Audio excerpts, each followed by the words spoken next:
Money, by definition, is a medium of exchange for goods, services, repayment of debts such as taxes in a particular country or in a socio-economic context.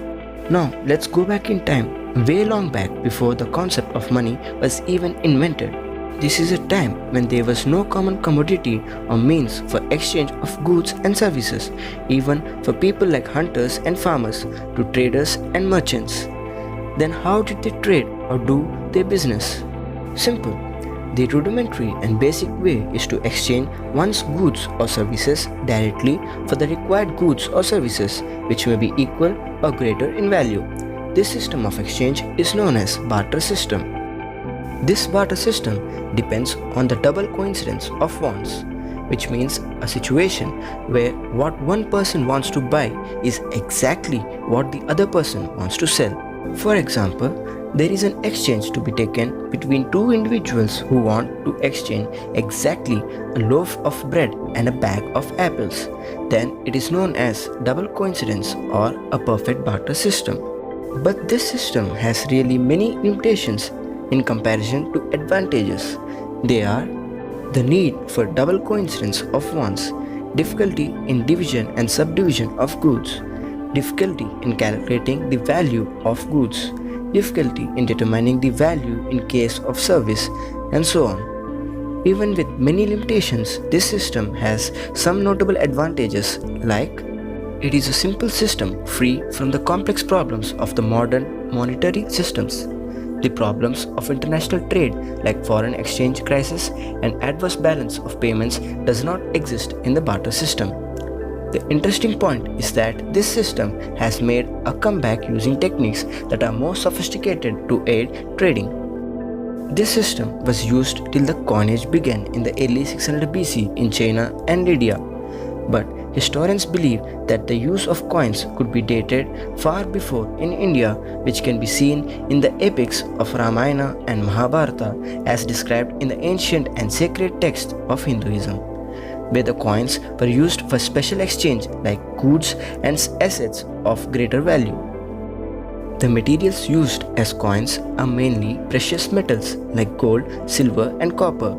Due to the value of the metal themselves, soon these coins got recognized and its popularity increased. Many countries started minting coins, and the transition from barter system to use of coins as a medium of exchange began. This allowed merchants to trade easily at markets with coins in exchange of goods which were easy to preserve and take less space. Due to coins, more accurate and true value of the commodity could be determined, and mainly the double coincidence of wants was not a problem anymore. This completely changed the way of trading and exchange globally. Even the rulers and kingdoms were getting richer from the trade revenue and taxes, not because of the coins, but due to the value the metal had, which was used in making coins. Apart from all these advantages, there are some drawbacks of this exchange method. They are 1. They were easy to get duplicated, thus the restrict to fake coins could paralyze a nation and its economy very often. Example of this effects of fake coins on the economy is the economy of Muhammad bin Tughlaq in India. 2. They were not to carry in large amounts because a large bag of coins would take great manpower to carry them. 3. As said earlier, the value of the material of coin was much higher than the actual value of exchange the coin had. 4. The exchange of money as coins globally was difficult due to no common standard value of the coins at different countries and kingdoms. 5. They were not really good to curb the black money system. Hence, there was a need for upgraded, new and standard medium of exchange. After thorough research and ideas, they ended up inventing the paper currency, which was first developed in the Tang dynasty in China during the 7th century. But true paper money did not appear till the 11th century. The usage of paper currency later spread throughout the Mongol Empire or the Yuan dynasty of China. In Europe, the concept of banknotes was first introduced during 13th century by travelers such as Marco Polo. The banknotes were often seen as a promissory note, a promise to pay someone in precious metals on presentation, but they were readily accepted for convenience and security. Most of the banknotes are made from cotton paper, but it is sometimes mixed with linen, abaca, or other textiles. As the paper used is different from the ordinary paper, it is much more resilient and resists wear and tear. The average life of a banknote is approximately 2 years. So finally, paper notes ended up as the universal medium of exchange, as it was economical since it substitutes a less expensive material than metal for money. It's easy to use and cheap to produce and can be created on demand. It is also easy to move and store, requires less space, and mainly easy to count for small to large denominations. After all these major advantages, it has a few minor limitations, that it is fragile and its value is subjected to inflation and changes in public confidence. It also has less stable value as compared to metallic currency. And if government demonetizes the paper money, the paper holder will have worthless piece of paper in his hands. So once again the research started, and this time we came across an idea of cashless money for transaction and trade. Thanks to the internet, with so much potential, it made it possible and paved a way for the early stage of cashless transaction by the plastic cards with a few numbers, codes, and credentials. These cards were known as credit and debit cards. Credit cards have been since 1950s and debit cards were introduced in the mid 1970s.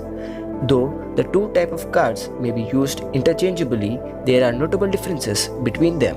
For simple understanding, debit cards allow you to spend money by drawing on funds you have deposited in your bank account, and credit cards allow you to borrow money from the card issuer up to a certain limit in order to purchase items or withdraw cash.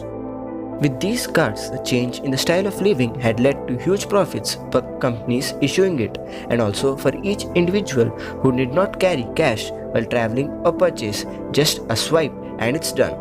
After all this advancement, it changed the way transactions taken place in trade and business, and even to individuals' exchange. But still, it had some simple problems such as theft, expiry, and sometimes wear and tear. So researchers came up with a new idea of contactless transaction, which uses near field communication or NFC.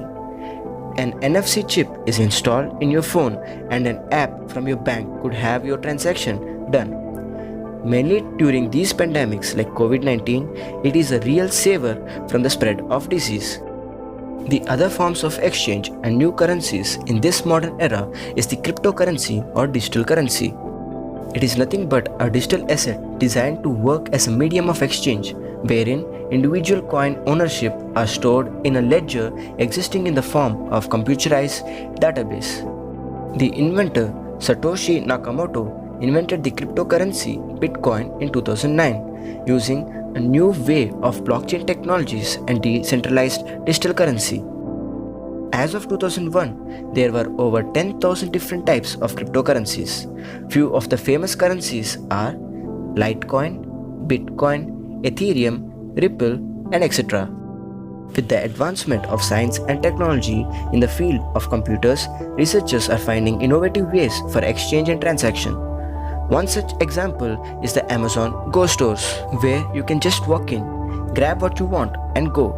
No lines, no checkout. This store uses technologies like motion sensor, computer vision, deep learning, and artificial intelligence. The link for Amazon Go is given in the description. It's just so surprising how money, trade, and exchange has evolved and continue to develop in more advanced ways. Comment your thoughts about the future technologies in money and exchange in the comments below.